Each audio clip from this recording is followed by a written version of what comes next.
Баршаңызға сәлем, мен есімім Гүлфия. Каналыма қош келдіңіздер. Бүгін мен фунчоза салатын дайындаймын. Алдымен жұмсақ ет қажет болады. Етті өз қалауларыңыз бойынша алсаңыздар болады. Менде сиыр еті. Бұл етті қазір ұзынынан видеода көрсетілгендей тураймыз.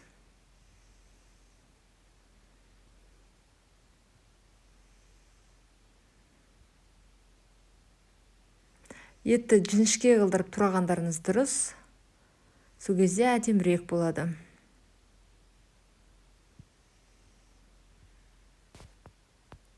Туралған етті табаға сүйек май құйып, май шыжғырғаннан кейін туралған етті салып, жақсылап қуырамыз.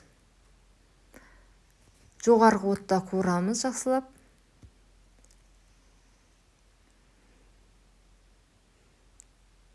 Жақсылап қуырамыз екі жағын, араластырамыз қуырып жатқан кезде.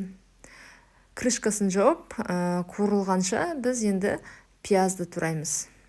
Пиязды ұсақтап тураймын видеода көрсетілгендей.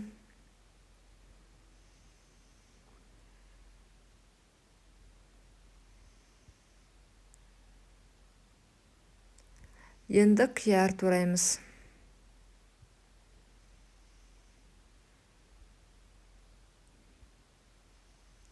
Қиярды да ұзынша қылдырып, ұсақ қылдырып тураймыз. Видеода көрсетілгендей.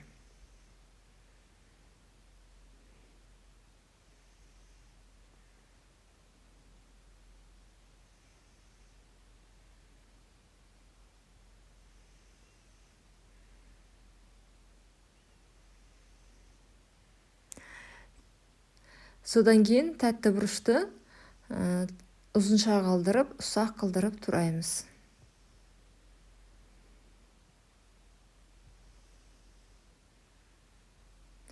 Барлығын турап болдым. Енді қазір сәбізді теркадан өткіземіз.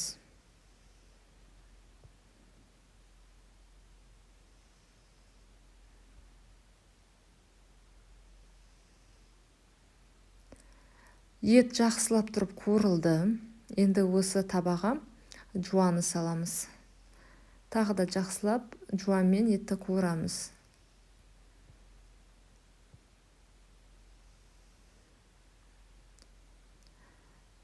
Содан кейін тәтті бұрышты салып, тағы да араластырып, кішкене қуырамыз жоғарғы отта.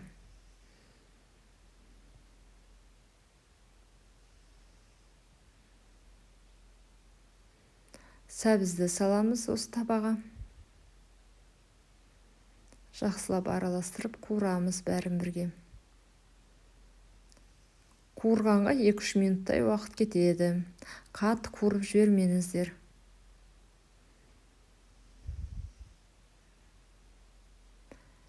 Чеснокты тураймын ұсақтап.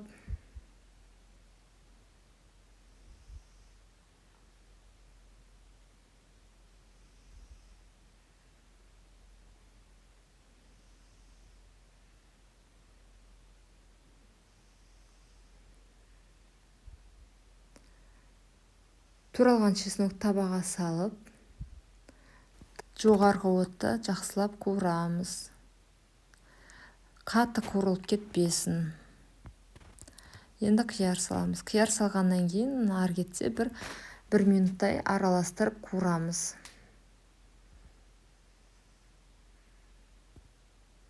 Дәміне қарай тұзын саламыз. Аздап араластырып қойып қоямыз отты өшіріп. Енді фунчоза дайындаймыз.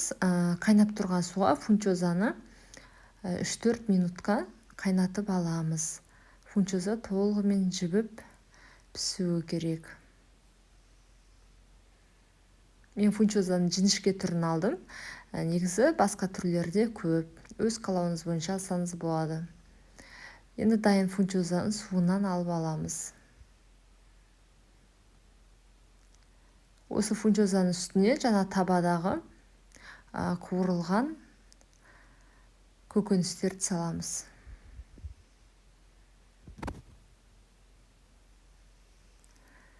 Кориандр, смесь перцев, тұз және қызыл бұрыш дәміне қарай саламын. Барлығын жақсылап араластырамын салатты.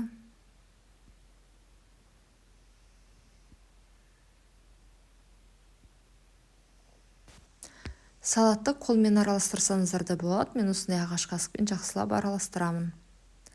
Фунчоза дайын, ас болсын.